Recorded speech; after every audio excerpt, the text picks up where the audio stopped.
Hello and welcome. Good afternoon. Thank you all for being here.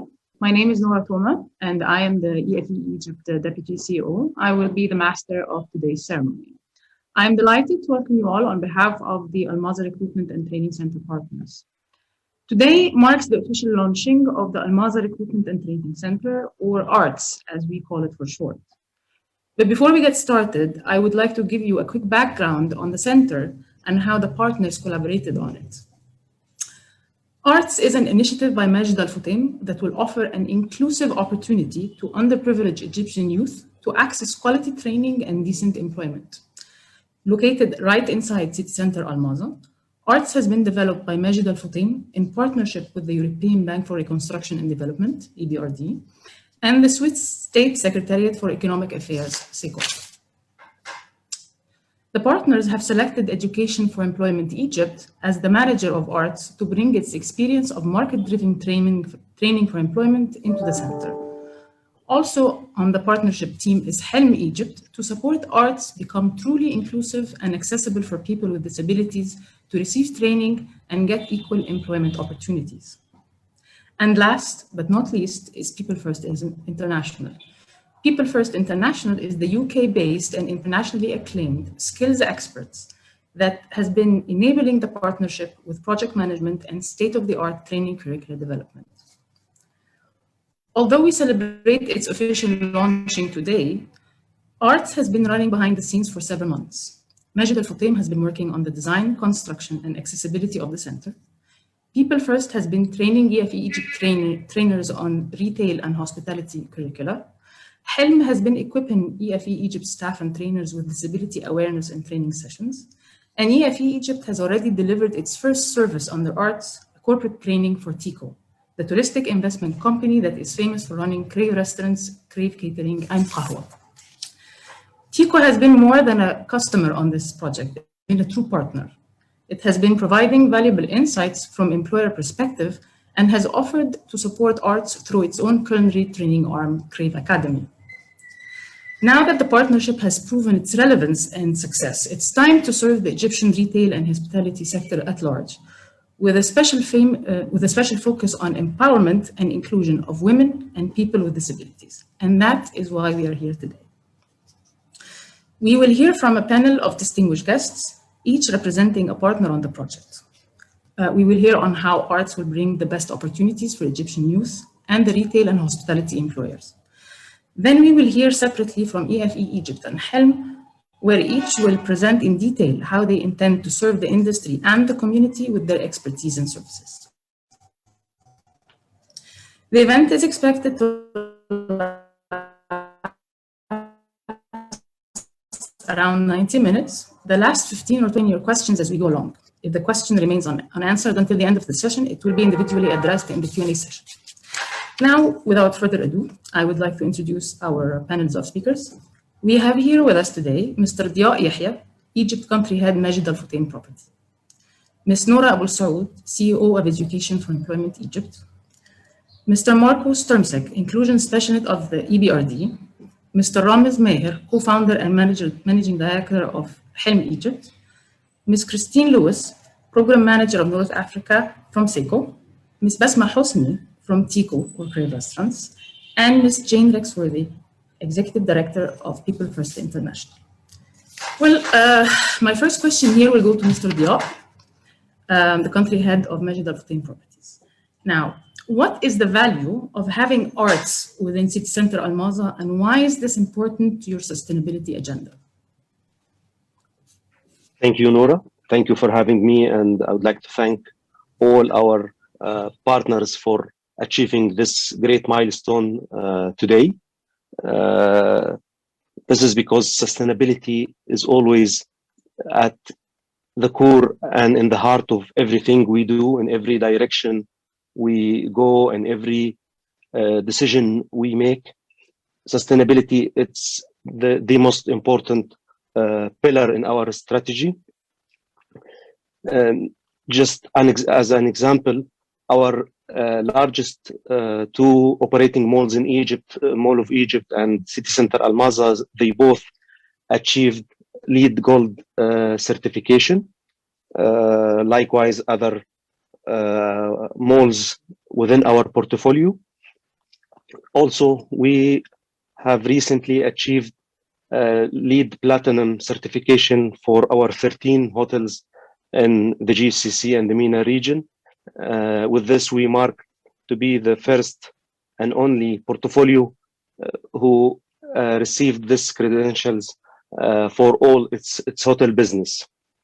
This simply means that our assets are less in consumption of 20% and 30% for the power and the water consumption, respectively, when it's compared to similar operating assets. As you can imagine, this cannot be easily retrofit at any stage. It needs a significant consideration of all the sustainability initiatives right from the beginning, from the inception until completion and operation throughout the development and life cycle of any of our projects. We couldn't have achieved this great achievement without our great assets. Our great assets are our great people and our great human capital that we always believe it is essential to attract and get the best talent, the best skills in the market, provide them with a healthy work environment that they can work within, always let them know what they are doing and why they are doing so. The sense of purpose is always clear and will be always reminded of the sense of purpose. And this strategy that we put and continue to evolve, proven to be not only relevant of what we do, but more importantly, resilient. And we have tested this last year during the pandemic with a lot of flexibility that showed from both the organization and the human capital. So our team, my colleagues, we continue to be flexible. We continue to be resilient. We continue also to outperform as normally as possible. With that in mind, it is our duty to create job opportunities. It is our duty to give an access to the young people to get more skills. We are investing and operating in Egypt for more than 2 decades, since 1998. And we became part of the Egyptian fabric here by having around 99.9% full reliance on local staff. So we are aware of the market challenges, we are the market dynamics, but we equally also aware of the market strength in Egypt and in the MENA region, with a population that 60% out of this population are under the age of 25. This is a huge opportunity. This is a huge work force available, and it's our duty to give them the skills and the tools required for them to fulfill their aspirations and improve them more and more. And here comes the Almaza Recruitment and Training Centre in order to respond to the 3 main tasks that you briefly mentioned, Nora, in your introduction, that we should always be aware of the center and our retail partners' specific needs, bespoke programs that they need for special requirements during the resourcing and the staffing, and give an equal opportunity to the young workforce to be able to get the skills required, explore job opportunities, and more importantly, as you said, it will be equally between young people, women, and those with some physical disabilities who really deserve the description of people of determination and enthusiasm. And the last thing, what we do, that we should also remain a source for continuous training and continuous learning for the center employees, current employees, and our tenant, our retail partners as well. Have we achieved to do this? We believe this is pretty much in line with our sustainability agenda, pays back to our community, and also delivers on our vision of creating great moment for everyone every day. I'm happy also to answer any question, or if there is any clarification required, please let me know. Thank you, Mr. Yahya, so much. It's really thrilling to learn about Majid Al Futtaim's leadership in this area of sustainability and corporate social responsibility. Really, you set a fine example, and ARTS is going to be a living example of that. And it's true, the youth bulge in Egypt and throughout the MENA region, actually, it may be seen as a problem, but actually it's rather an opportunity to develop in them. And it's fantastic that Majid Al Futtaim is taking this initiative. And that brings me to Ms. Noura Abu Saud from EFE-Egypt, the leader partner on this project. EFE-Egypt has been working specifically in this problem for quite a bit of time. But today I would like to ask you, Noura, about the employers in ARTS, because this will be right in the heart of them all. What does ARTS offer employers, and how will it support social inclusion and youth into gainful employment? Thank you, Noura. First of all, I would like to welcome my fellow panelists and dear guests watching us everywhere. And I'm going to second Mr. Dia. This is definitely a great milestone for everybody here today. And for that, I want to sincerely start by thanking Majid Al Futtaim, EBRD, SECO for making all of this happen. I want to send a very, very special thank you to Afaf Nassar. Afaf Nassar is the hero behind all of this. She is the sustainability executive of shopping malls with Majid Al Futtaim, and she's been doing a fantastic job for making all of this happen. And here we are celebrating the launch today. Afaf, thank you. So answering your question, Noura, we are very excited at EFE-Egypt about ARTS, and yes, we have been working on it for quite some time. EFE-Egypt has been working with youth and employers for more than 13 years now. Our vision is to empower Egyptian youth with relevant and robust employability skills to help them find decent employment. So this is not just about placing youth into jobs, but actually about giving them a sense of dignity and hope through the jobs. We are always market driven, so we start and end at the employer side. So in between happens the training. What we do is we find out what are the needs of the employer, and then we tailor our curricula, and then we place the graduates or the youth into on the jobs again, and then follow up on their success. So the employer plays a very, very integral part in the whole equation.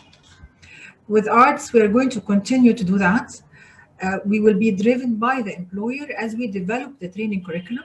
We will be focusing more on retail and hospitality. We have been already cooperating with People First on that.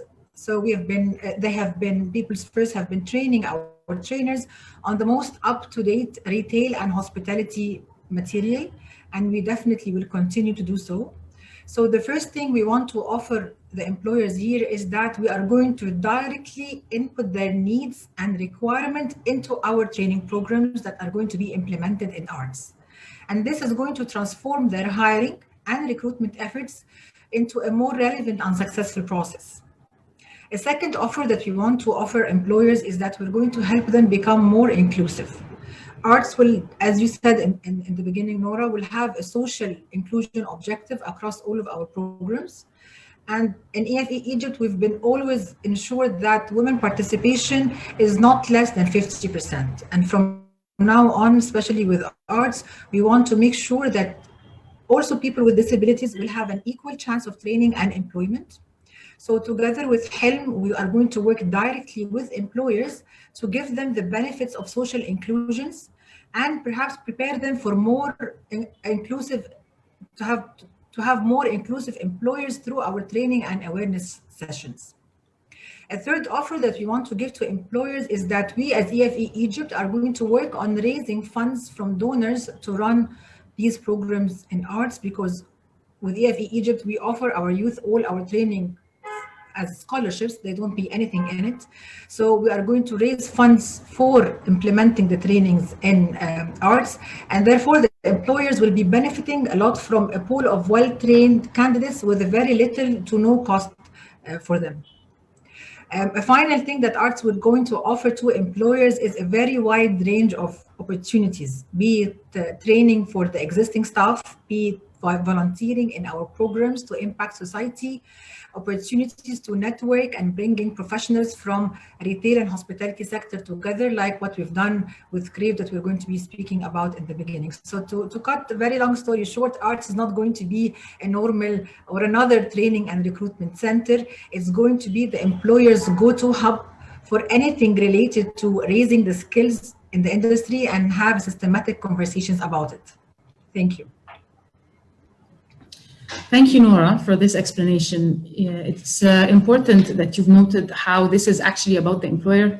It's easy to think when you're talking with an NGO that works with youth that it starts with the youth, and that's true for training centers, but EFE-Egypt and EFE worldwide has actually never been it never started from youth. It's about impacting the youth, but in order for that to happen, it actually needs to start from the employers. In order for it to be a sustainable impact, it has to be market driven, and this is what EFE-Egypt and EFE around the region is actually about.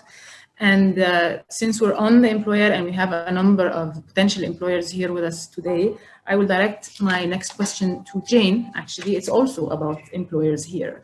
Now, Jane, People First has been working with EFE-Egypt on the curriculum. What approach has been taken to ensure that the training delivered at arts will deliver the skills required by employers, alongside promoting inclusivity, of course?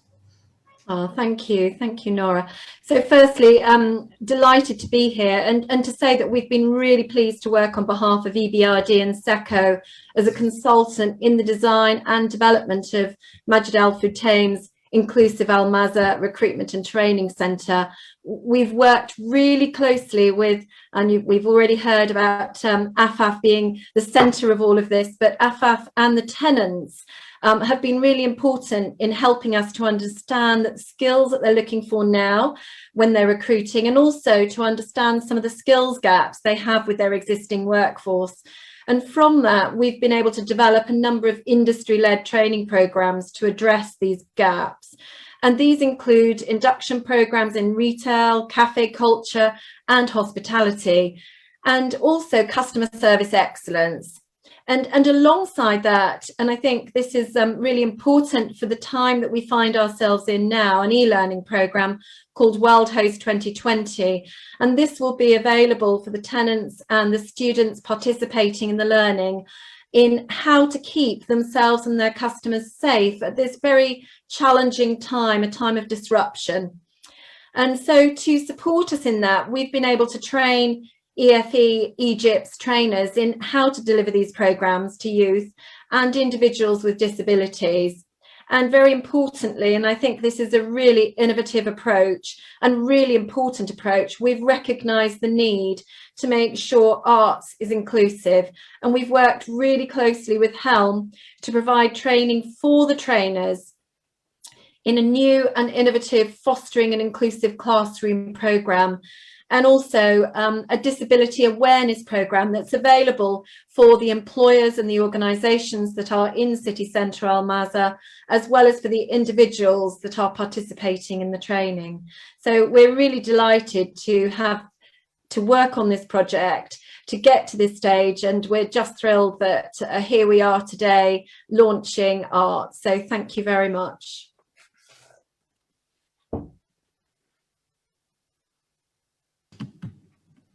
Thank you for that, Jane. It's good, again, to focus on how this is about the employers, how about training these youth will impact the employers. And the retail and hospitality has been actually one of the hardest hit sectors in the disruptions of COVID-19 in the past year.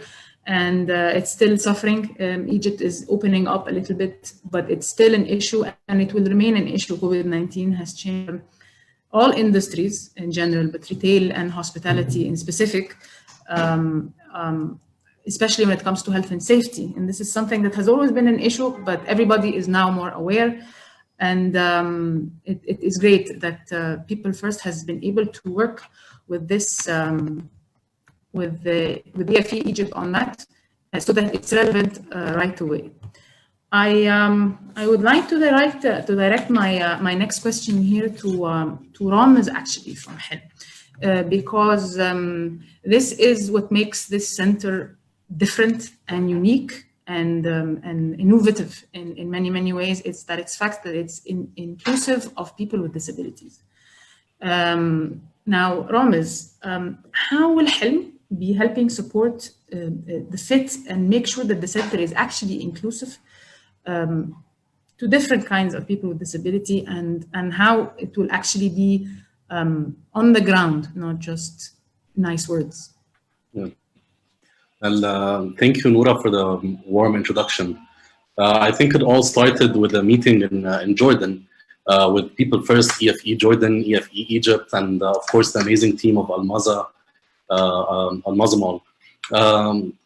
I'd like to thank, first of all, EBRD and People First, because it's an entity that usually respects and considers inclusion in all their projects. And this is where we were actually plugged in at the beginning. And honestly, EFE-Egypt were very welcoming to the idea and responsive to this recommendation. And this is how I think all this project has kicked off.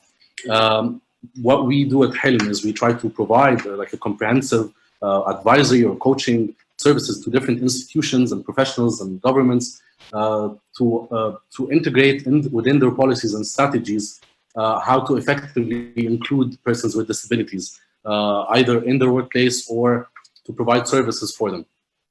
Our role was to ensure that the training center is barrier-free, is a barrier-free training center by building the center's capacity through trainings for its management, staff, and trainers to be able to identify and remove barriers facing PWDs by themselves.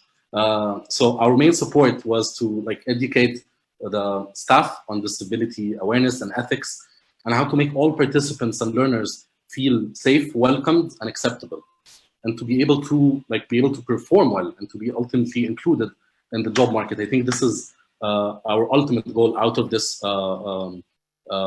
partnership, is to ensure that your success doesn't stop only to participants without disabilities, but just to ensure that everyone has the same opportunity to compete in the job market.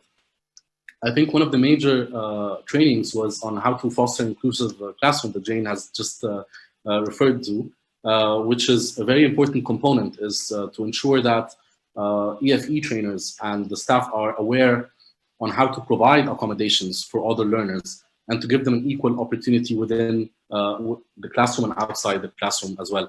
And honestly, EFE trainers, through the past trainings that have been already completed, have been very willing to learn and to be able to have their classroom actually fully inclusive, which is something that we usually face a lot of difficulties to convince other partners to do. So we're very proud to have them as one of the pioneers of inclusion in the TFE field. Of course, another pillar that we've worked on to ensure the sustainability of the center was to ensure that there are no physical barriers. And this is where we assessed some of the designs of the center to ensure that learners would be able to maneuver within the center without facing any difficulties. And I want to say thank, of course, Afaf and all the team, the Almaza team, that have facilitated the inclusion by being accommodating for those changes and understanding that this is required within the center. And of course, the mall itself was already complying with a very high international level of accessibility within the mall itself. I just want to conclude by saying that this isn't just a project that will end by the launch of the center. I think this is an ongoing journey of continuous improvement and learning together as a partner. And our objective is to ensure that we just leave no one behind and to always be there when the support is needed.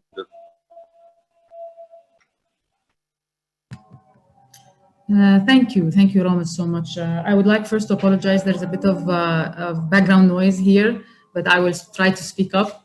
Thank you, Ramesh, for that, because people with disability can be very productive, can be very useful, and it's a waste, the fact that they are not included, and it's not some sort of charity that ARTS is including them. In fact, the fact that you are on this team, on this project, to make employers more inclusive will be useful to the employers first, and then the youth second. And we're very happy that we are that this is an integral part from the start and not just a complementary thing. We have a question here that's going to lead us to the next question. I have a question, project, thank you, and says that if there are plans to replicate this across other retail centers, and we hope so. It's really about investing in that. And Majid Al Futtaim has been investing in that. EBRD and SECO have been investing in that. And this is why when you have the investment and you have people who believe in this, then it will be replicated. Right now it has started. Majid Al Futtaim is setting the tone, and we hope others will follow lead. We don't want to be the only center in Egypt. And this will bring me to the investors. So Marco and Christine, you're from EBRD and SECO. What made you want to invest? What made your organization want to invest in this project? So many thanks. EBRD has a vibrant economic inclusion agenda encompassing investments in Egypt and beyond, really working with our private sector clients to improve economic opportunities for underserved social groups. Historically, our focus has targeted young people, women, and people living in remote and rural areas, though we've always had our eye on additional target groups. And it's really through this engagement with Majid Al Futtaim that we were able to launch EBRD's very first transaction promoting economic inclusion for people with disabilities, on the basis of which we've now broadened our own horizons as a true champion of disability inclusion in Egypt, and now via a number of additional projects elsewhere.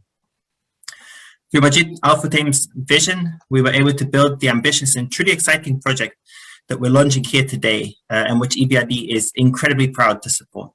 I congratulate our shining star, Afaf Nassar, and our implementation partners, People First, Education for Employment Egypt, and the Helm Foundation, on reaching this important milestone in the project implementation as they prepare to deliver the debut virtual training sessions under the new Almaza Training and Recruitment Centre.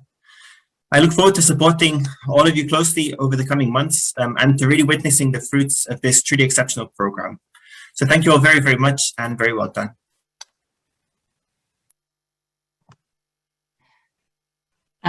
Thank you for having me as well, and good afternoon to everyone, and thanks for having me. I'm very happy to be here and be witnessing, the virtual launch of this wonderful initiative and represent SECO here. And maybe to your question, Nora, so why SECO decided to support the project in partnership with the EBRD, I think I can name mainly three reasons. And the first is that we believe arts contributes to really reducing the skills gap in Egypt. So that means really reducing that mismatch that exists between the skills that employers need and then the skills that job seekers actually have or possess. And we think that, by extending the high quality trainings that are in line with the tenants' needs, the project will allow the trained people to acquire skills that are really relevant to the market. The second point I would like to mention is the social inclusion dimension that was mentioned several times before, because art promotes employment and skills for young people and people with disabilities in the local area. And we really think the individuals that will be trained by arts will get access to employment opportunities. And this is so important if you consider that I think there are an estimated 800,000 young people entering each year on the Egyptian labor market. And then it's even more important or crucial to create economic opportunities and to promote equal access to employment for all individuals. And then lastly, just the last point I would like to mention is that the project aligns really well with Switzerland's cooperation program with Egypt. reducing the skills gap and creating employment opportunities is an integral part and also an objective of Switzerland's cooperation program that SECO applies jointly with other Swiss federal agencies. So, thank you. Thank you so much, Marco and Christine. It is about the investment, and it is about the investment in people. Egypt is a rich country with its people, but they just want the opportunity, and this is what EBRD and SECO are creating here, because it is a long-term investment, and we'll be speaking more about investment as we go along, actually. In my final panelist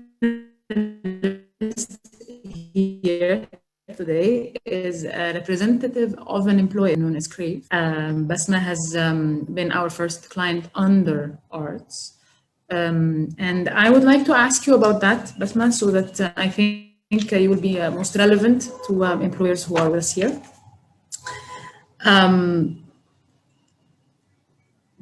How has working with EFE-Egypt under ARTS in this structure helped you as a business?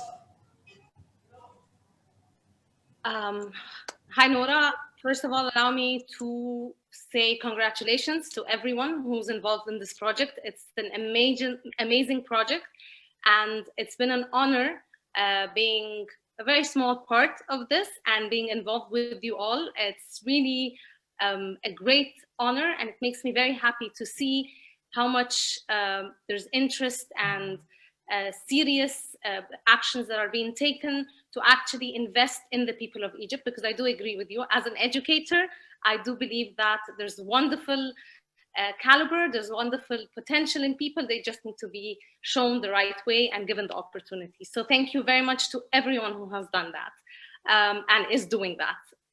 As Crave, or well, Tico, the company that owns the F&B and a lot of different brands, the company, the top management has strongly believed in the people and investing in people, and hence we did start our own training academy that's been running for 4 years. However, being part of this project, we have realized that there are certain things that we are still missing within our training academy. So we have collaborated with EFE, and we've had the pleasure of outsourcing training of trainers for 9 of our training team members. That was over 5 days, and it was a course that actually took place during the last 2 weeks of December, and it has had a great and immense impact and benefit on our group who have attended it. That was translated actually and transmitted on the ground, because 4 of the 9 were actually trainers and have already been training for a while. So it was a great refresher for them. The other 5 were actually first-time trainers who were being trained to be trainers.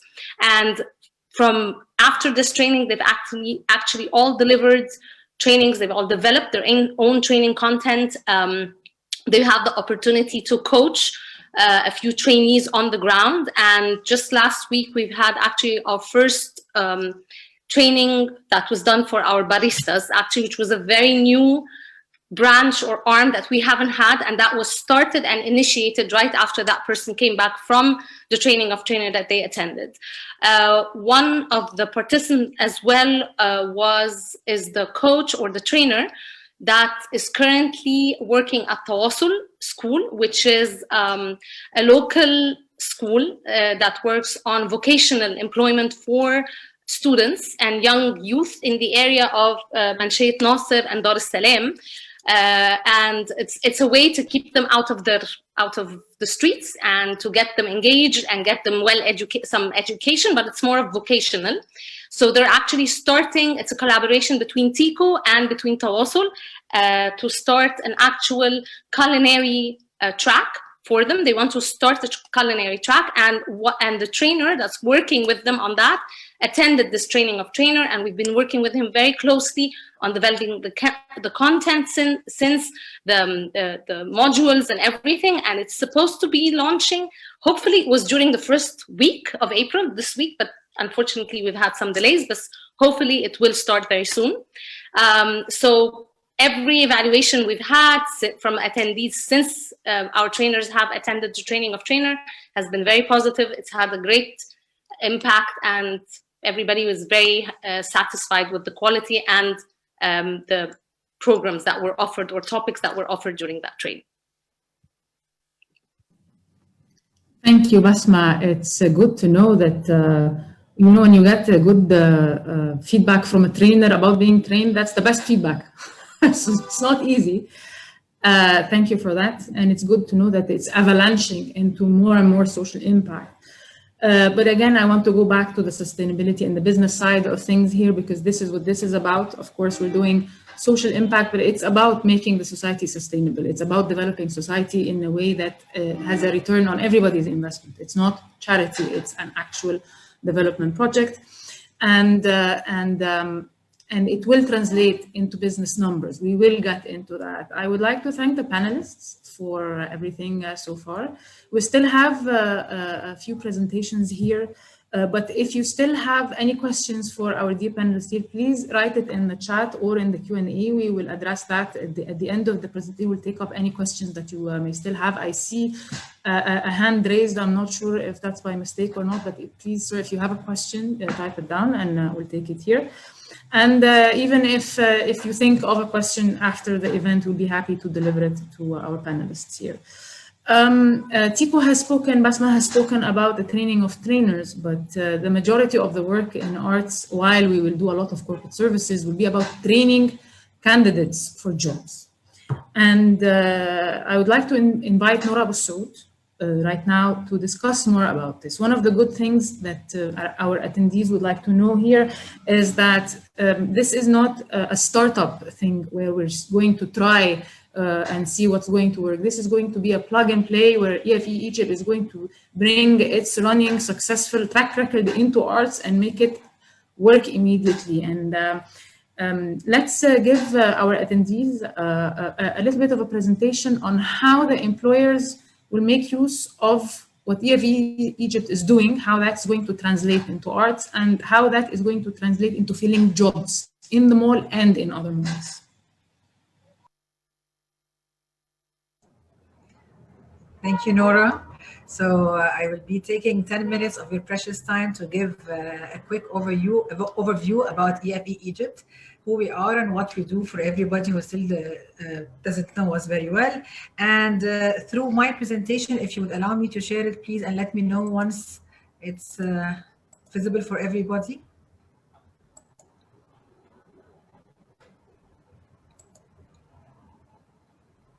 So let me know if you can see the presentation. Okay, perfect. So I'm going to give a presentation about Education for Employment Egypt and how we are going to be implementing all our programs in arts.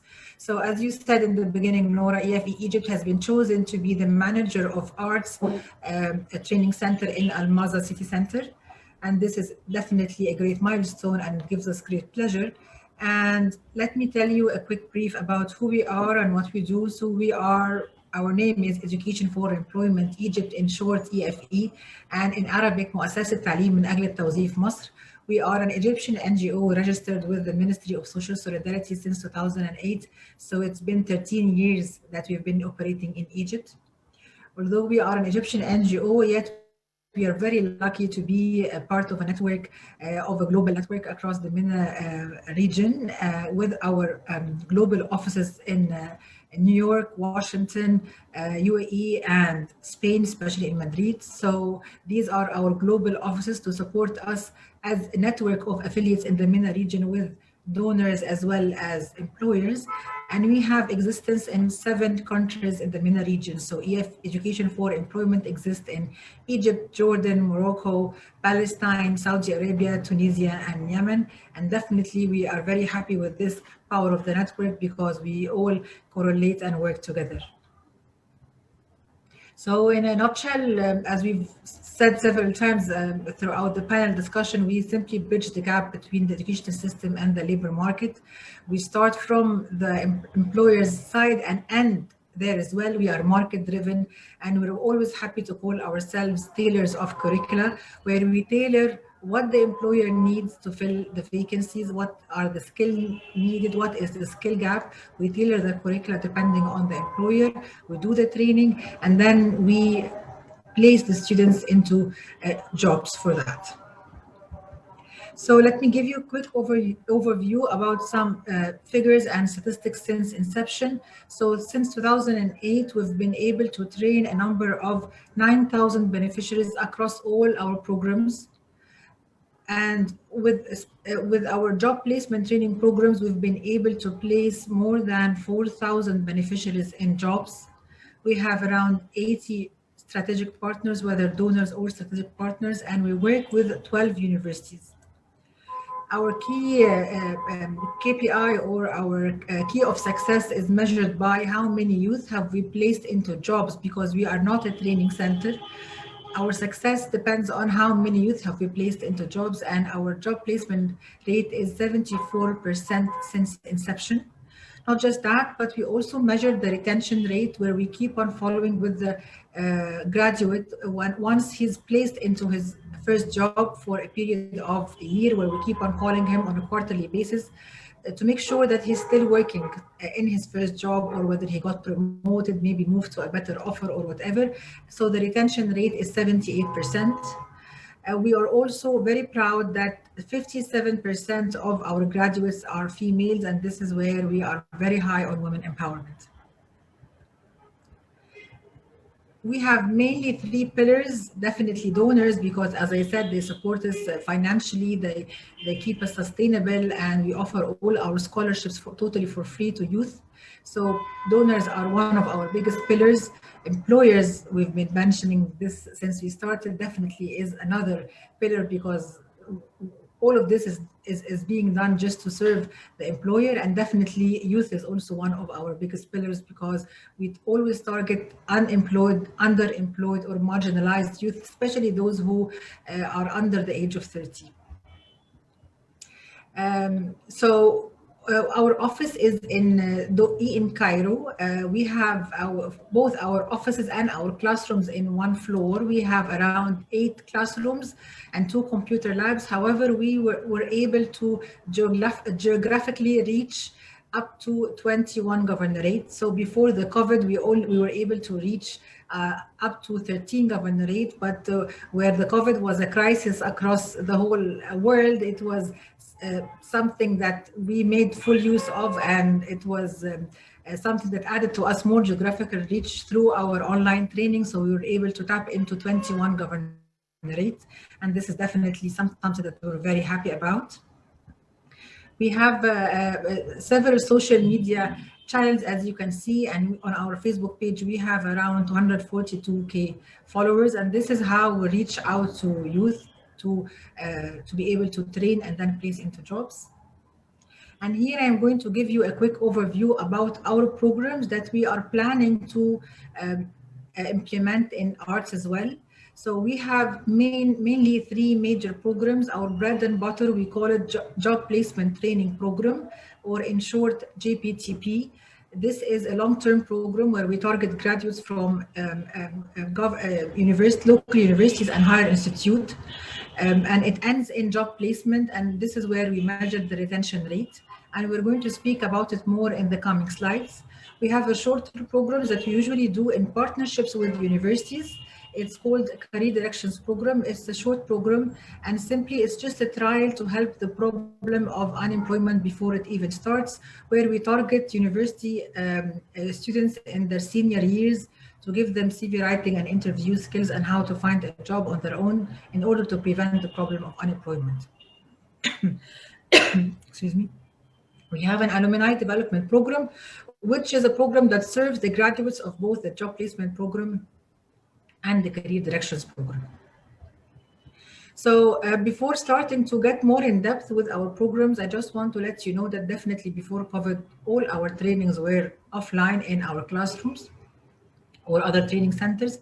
However, we were able to go online with all our activities throughout several channels, as well as making full use of our learning management system. It was a dream that came through with the effort of the global team, where students now have the ability of blended learning, whether having online activities with the trainer online or self-paced training where they can just go on their self-paced training to learn whatever course that is there on the learning management system, and it's supported by, we can monitor their progress as we go along.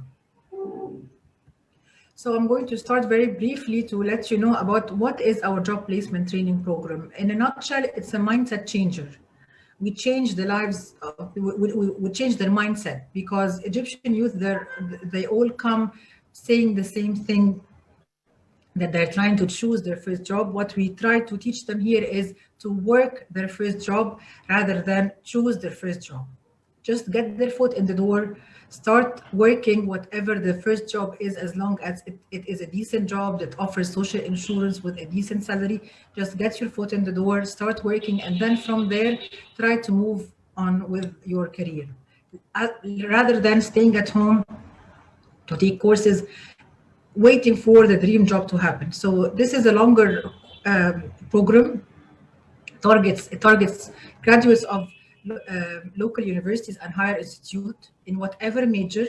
It's around 160-hour program where we give them business skills, business English, pronunciation, CV writing, interview skills. And we have a company simulation model where the students start their own small projects of creating their companies, where we give them the terminologies that is needed in the labor market. Stuff like vision, mission, market analysis, financial analysis, SWOT analysis, all the terms that are needed and terminology that is needed. So they differ than other graduates from universities who did not join our program, and they become more appealing to the employer on their first interview.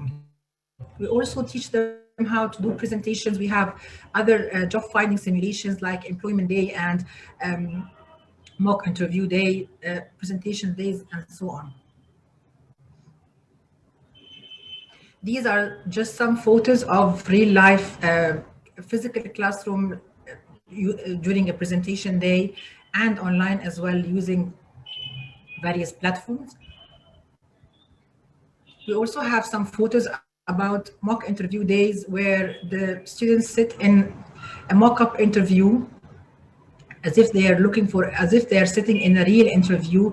However, the difference here is when they're done, they know what are the points of strength and how they can do a better job next time to win the same interview. So they go home with real feedback on how to do a better time in an interview, and to break the ice and break the fear of passing an interview, because usually youth are very, very scared during interviews. So we'll break this first fear. At the end of any job placement training program that we have, we do something called Employment Day, which is something around like a job fair where we invite real employers with 2 real empty vacancies. So our graduates can sit and get interviewed in real vacancies, and it's a very successful tool where we can guarantee employment with a very high percentage before they even graduate from their job placement programs. These are some photos of graduation ceremony where the students that just go up on stage in front of an audience to present their projects and their companies that they have done throughout the program. And here we also break the ice of going up to stage and present in front of everybody. And as you can see, everybody's formally dressed in a suit and a tie, and we're very, very strict in our job placement program. We do not everybody can succeed from this program, because we want to guarantee that whoever we graduate is going to be a good employee at the employer and later on. We do the ceremony virtually as well. Here I am going to move to a shorter program, which is called Career Directions Program. This program targets university students in their senior years. It's a short program. We do it in partnership with various universities, where we teach them how to write your CV and how to pass an interview, what is the do's and don'ts for passing interview, and how to find a job on your own, as I said before, in a trial to solve the problem of unemployment before it even starts after graduation. Again, here are some photos from our career directions, whether physical classroom or virtual classroom, and it has a mock interview day as well.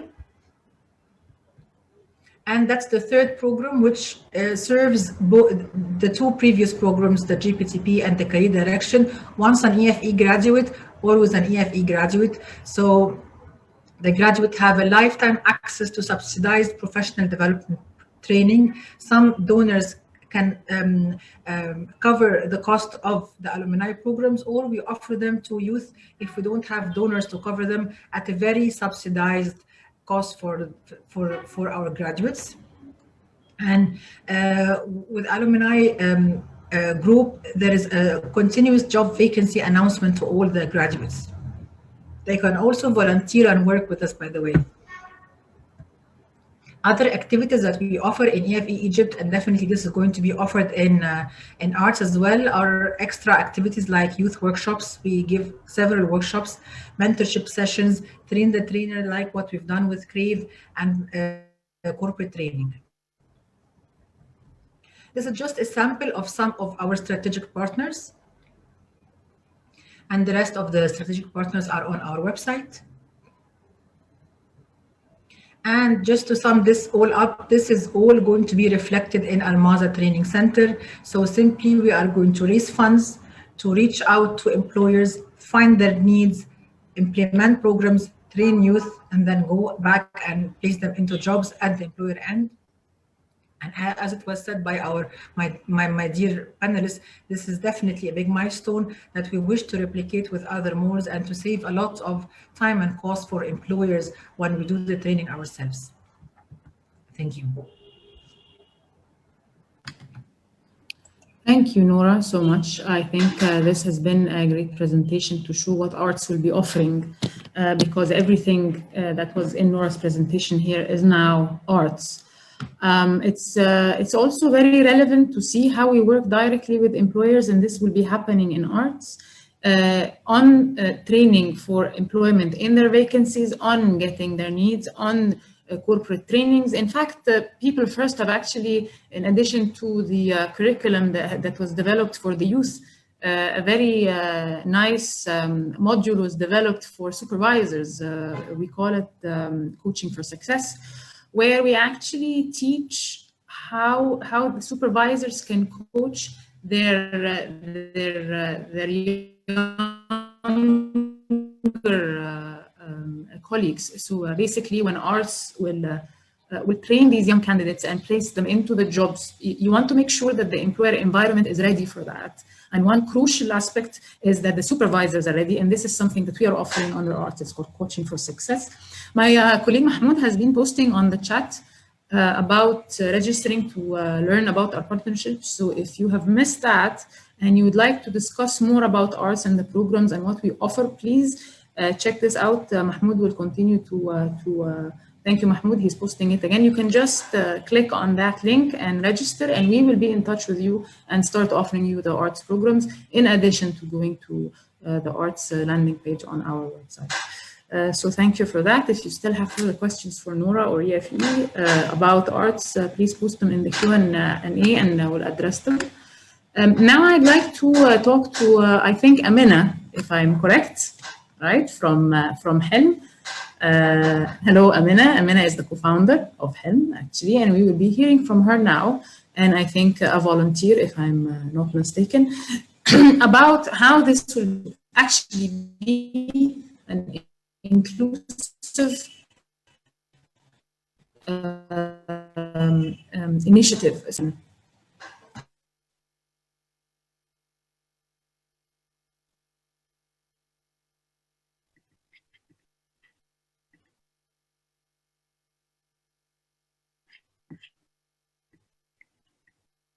Hello, everyone. I hope you can hear me well. And it's a pleasure to be here amongst you.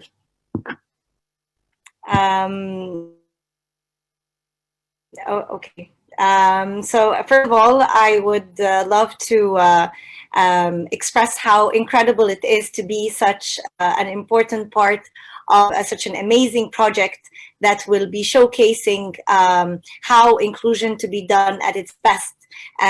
This center marks a great milestone towards leading inclusive training and inclusive workplaces across Egypt.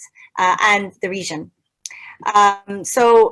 Basically, what we'd love to do is first introduce what is Helm. So Helm translates to dream.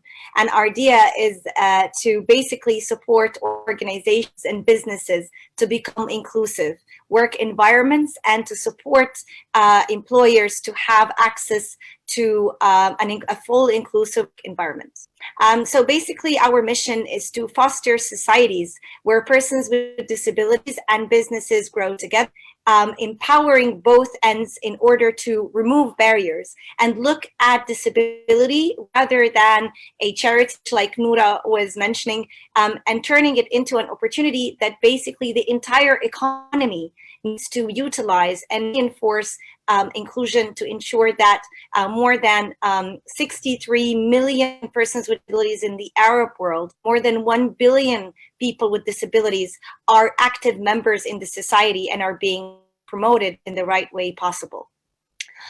So basically what our role is, and not just in this project, but to support also employers and to ensure a 360 solution, is to bring the best global advisors, the best practices for people with disabilities from around the world, people like Eileen Zeitzer, who supported more than 80 countries in their disability policy, or John J. Cardinelli, who founded the accessibility department in Walt Disney, amongst many other businesses and support organizations, as well as leaders in disability policy, even in Egypt. Caroline Meher, as part of the parliament and the disability unit in the parliament, to support reinforcement of laws that make sure that employers and people are supported in all aspects of life, and to support us to develop projects and get best expertise out in the world to support people with disabilities. The main problem that we're trying to solve here is that most business struggle to hire persons with disabilities. So the problem lies on both ends, and our role is to support businesses to have the inclusive knowledge about how to foster an inclusive work culture, how to become better in serving people with disabilities. And it's not a one-time thing, but rather for a long period of time and a never-ending pillar of inclusion. The other part is for persons with disabilities. How do we support persons with disabilities themselves to get access to the best opportunities out there? Incredible trainings such as the ones offered by EFE. How do we make sure that all materials, how all educators and how all workplaces are supported through different mediums? So we do that by bridging the gap. We empower businesses so that they learn how to remove physical and digital accessibility barriers, as well as behavioral barriers, in order to ensure inclusion in their workplace environment. And we do that by through training, recruitment, and accessibility pillars. We provide a lot of accessibility solutions, which some of them have been applied in the center of Almaza, where we actually find out which status is the physical environment needs our support. And we make sure that we audit existing buildings, we provide design solutions, and we make sure that the amendments needed and required to make effective solutions are produced. We also support with production solutions, sign language, braille support, you name it. And these are some examples of some of the key places that we actually supported aside of this amazing project. So we actually implemented the first accessibility changes in some of the key touristic areas, such as Luxor City, metro stations, and with the private sector, we worked with more than 200 organizations to make them more accessible.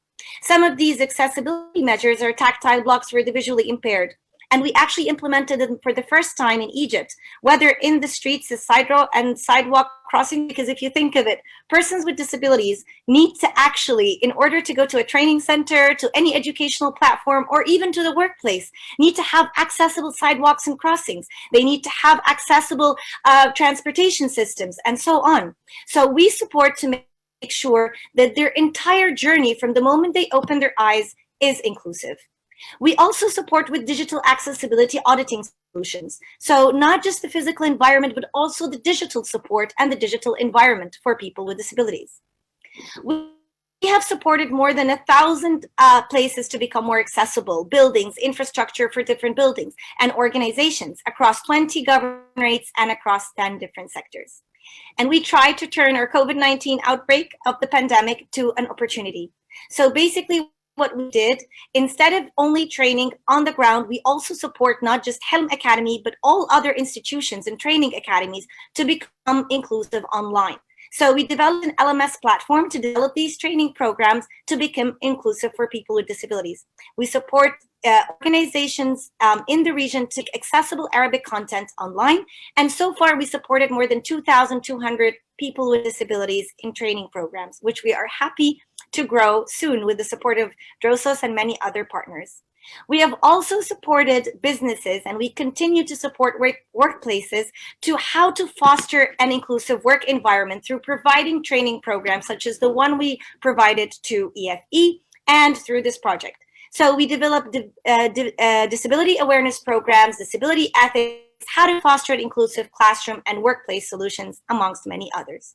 Some of the key examples is a few weeks ago, we just launched the Higher Education Initiative, which basically in support with USAID and Amadis and other partners with the Ministry of Higher Education, we're trying to pave the way for higher education inclusion, whereas we are working with 5 different universities to establish these centers inside the universities and make them more accessible.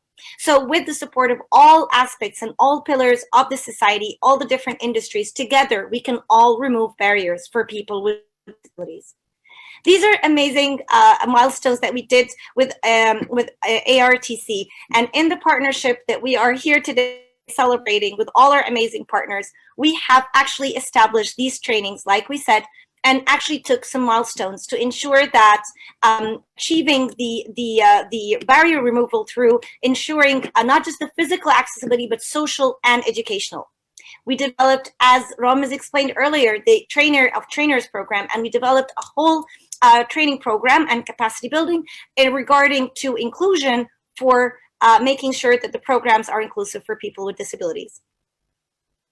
Last but not least, we are proud to have worked with all of our partners. Just a snapshot of some of the key partners who we have worked to remove inclusive and inclusion, whether from the government or public sector. And we are super excited to be part of this amazing project. So thank you so much for allowing us to help make this project more accessible for people with disabilities. And we're looking for greater milestones together. So now I will leave the floor for Majid, I guess. So thank you so much.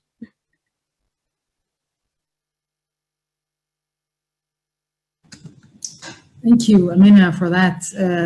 Arts is a dream come true for people with disability and society at large. I would like to hear from Magdi, a volunteer from Helm, to tell us about his experience and how this actually works, because it's easy to fall into the trap of thinking that it's too good to be true and it's not going to happen.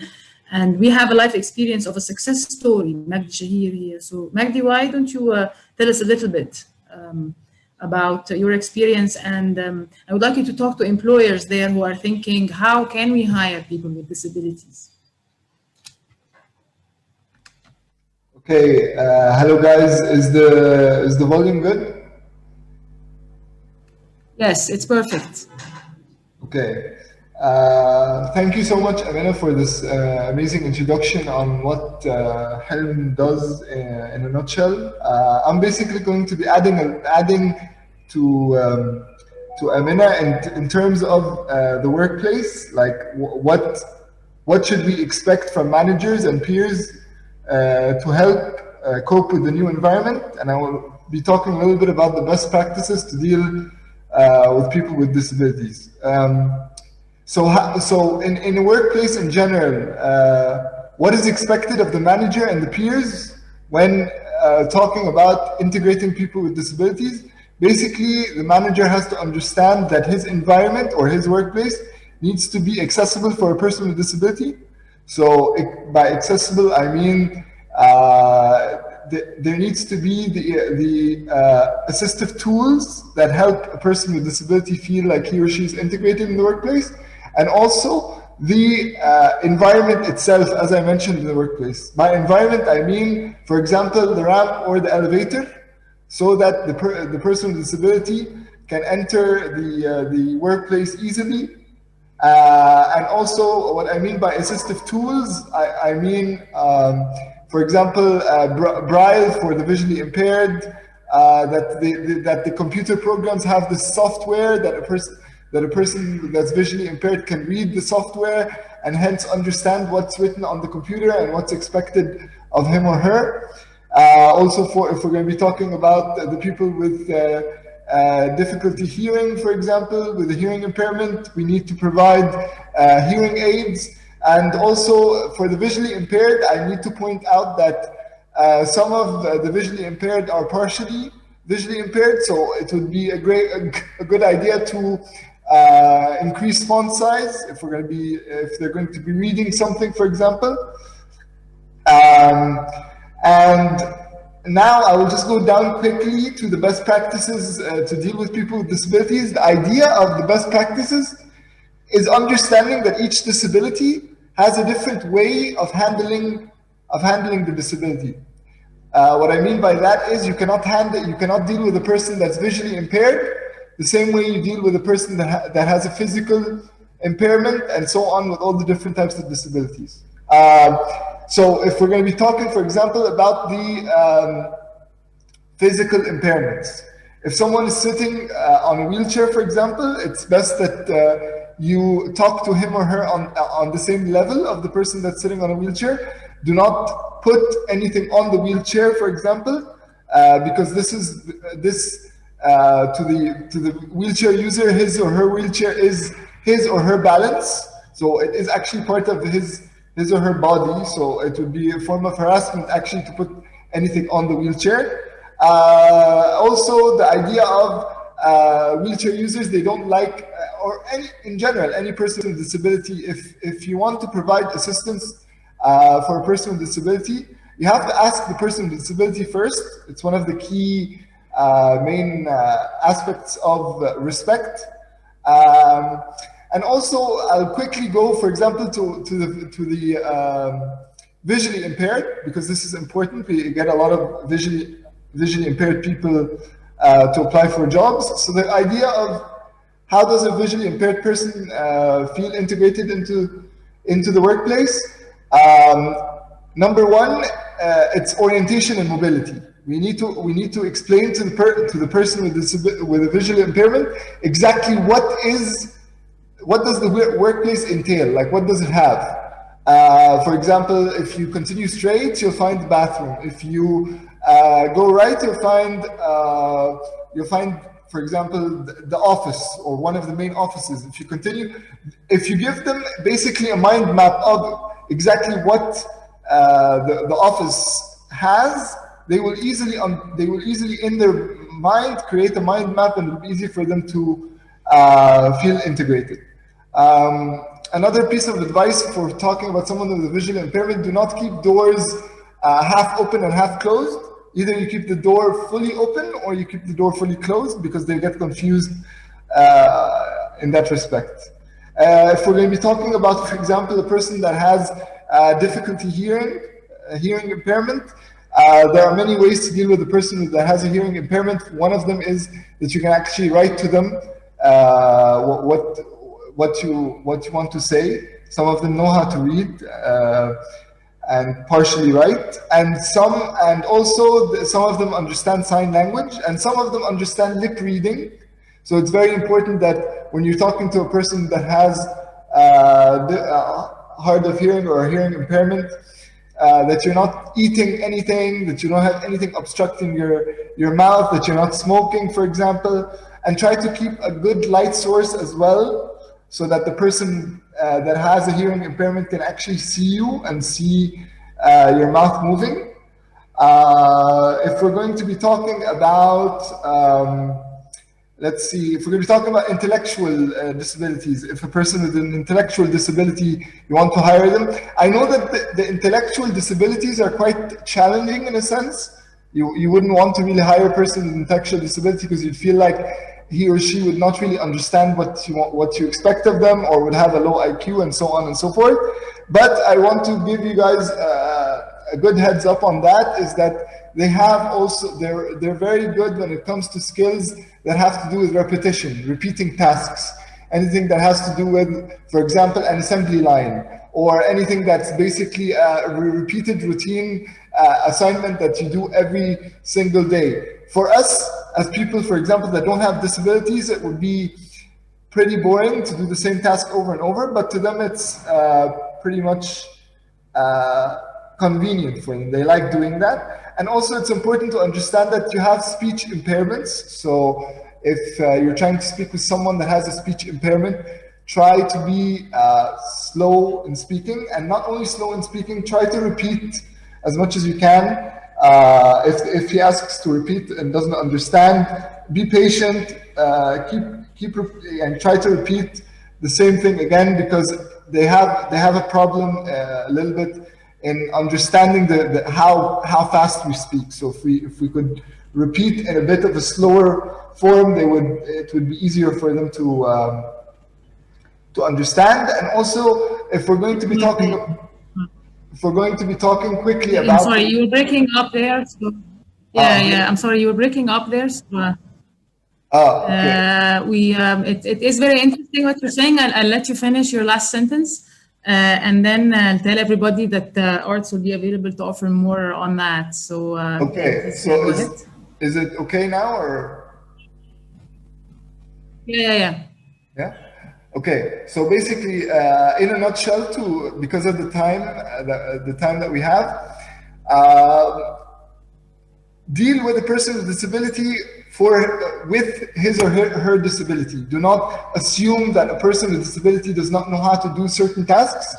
Ask them and see according to their skills what they have to offer to the workplace. That's very important. And the idea of giving them a chance. You will never know if a person with disability can actually do a task without giving them a chance to do it first. And finally, something that I find really powerful in a sense is that a person with disability can actually do tasks much better than a person that does not have a disability. So if we actually give them the chance, and since they make up from 15 to 17 million people in the Egyptian society, I think Egypt would progress to a large extent. And if anyone has any questions specific to the points I just mentioned, please feel free. Yes, thank you so much, Magdi. And what's interesting from what you said,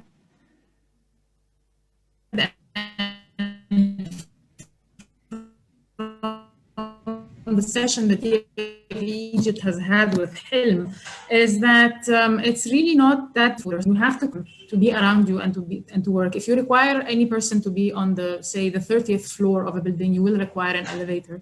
The difference is that for most people, we are maybe aware of the majority of people's need. With people with disability, we need some education and awareness. But this is really what this is, just make the environment reasonable for the person in order to, and they will just do as good as anybody, even better. Exactly. And this is what Arts is about. This is what Arts is about. Arts will be offering this kind of training and sessions with the EFE and Helm. So if you are interested in this and more on how to make your workplace more inclusive, advice on how to be more inclusive, please register, because we are ready to do this right now. I'm conscious of the time because we have 10 minutes. We didn't want this to end where you have just heard a lot of people speak. So we wanted to give you a small example of things that can be done. We thought of doing this in the form of a poll, but we didn't want it to take long. I will just ask one question. Let people try and answer in the chat. And then we will be moving on to how this can translate directly into your businesses as employers. Now, some of you may already know this from previous events with us. So Basma, don't tell anybody anything.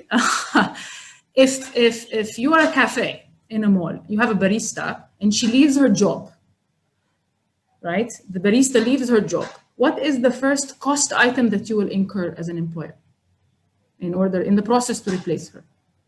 Just try and guess. We have quite a few guests here, so just tell me. She's just left, and you have to replace her. What's the first cost that you incur? If the panelists would like to guess as well.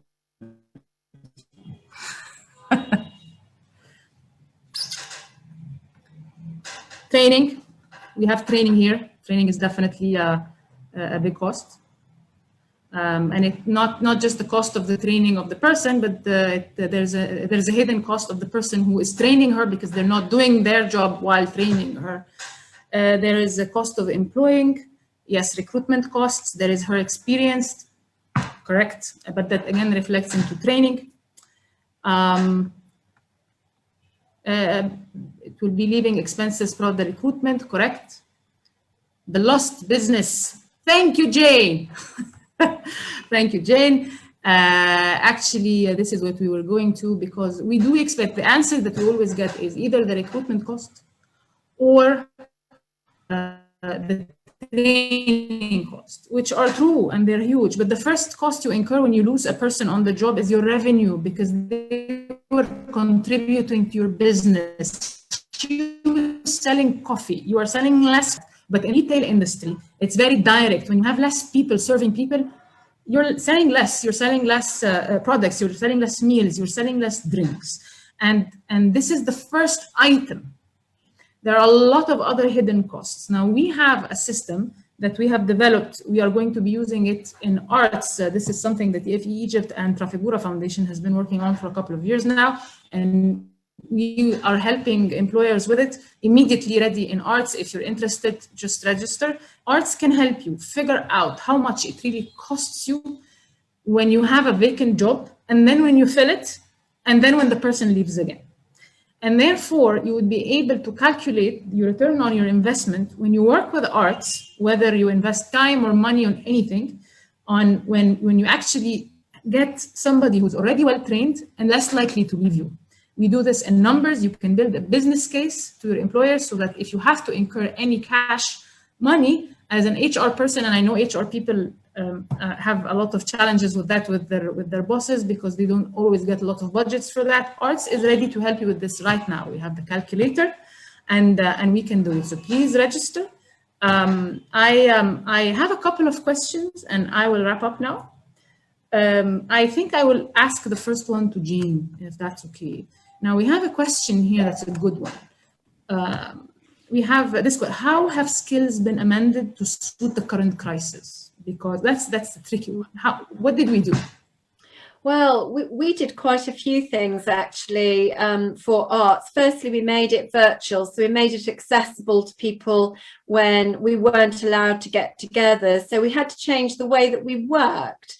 And actually, one of the things that we did very early on is that we developed the virtual train the trainer, so that actually we were developing the skills of people so that a blended approach could be really supportive.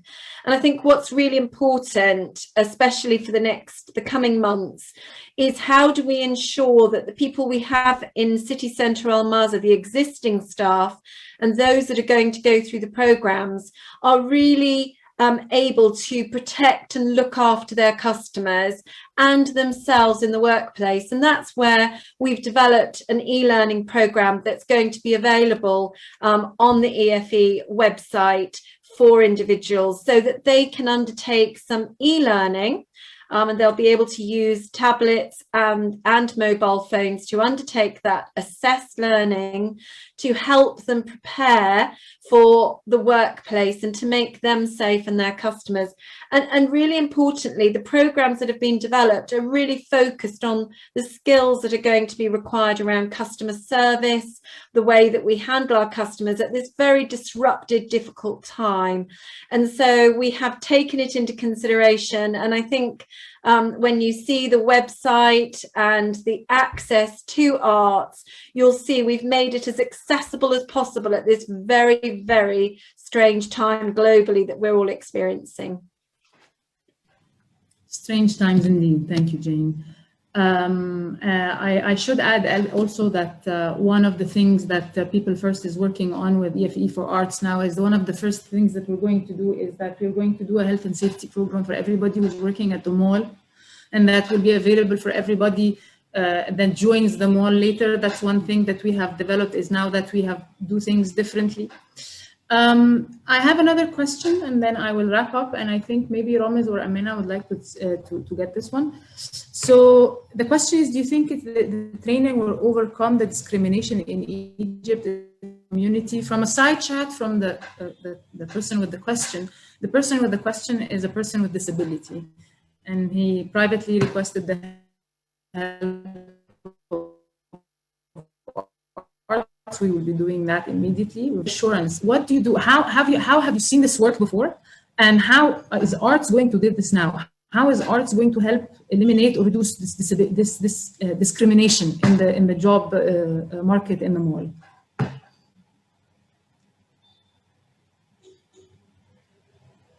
So, okay. So, Noura, we're cutting off a little bit, but I think I got the question. The question is how to eliminate, like, if ARTS will eliminate discrimination against people with disabilities in the job market. Okay. So I think I'd say that training is actually the first step. Like, some of the barriers of having opportunities in the workplace is not having qualified people with different disabilities who can compete with others in the job market. So I think it's the first step is for people to, and it's not their fault. It's because there's a lot of challenges that people with disabilities have faced throughout prior to training for employment. So I think it's a step, but it doesn't fix the problem. That's why if you want to change the job market, then you need to work in where the jobs are actually, so you need to work directly with the company. And this is what we do beyond the training of persons with disabilities, is training also the employer, because a lot of employers are willing to hire people with disabilities. They just don't know how. It's not that they're not willing. They're very willing to do so. And I think they just need guidance and coaching on how this is done. So our role does not stop at the training. It continues beyond that. And as I said, it's more of a journey that we take with each and every employer that we work with to ensure that their team is supported, that the person with disability who works with his manager, not just the HR department, not just the management of the company, the managers of people with disabilities in the workplace, their peers, their managers, the internal policies of the company as well. So I think there's a lot that I'm not sure if this answered the question. Nevertheless, just one thing to add is I think after the new Egyptian, a lot of companies now are like more willing to do it, not just because they're convinced, but also because they have a certain requirement by law that is more strict than the previous law now, and they just need to know how they can feel supported. So this is where we plug in. Thank you, Ramez. I think the short answer is there is hope. We just need to work on it.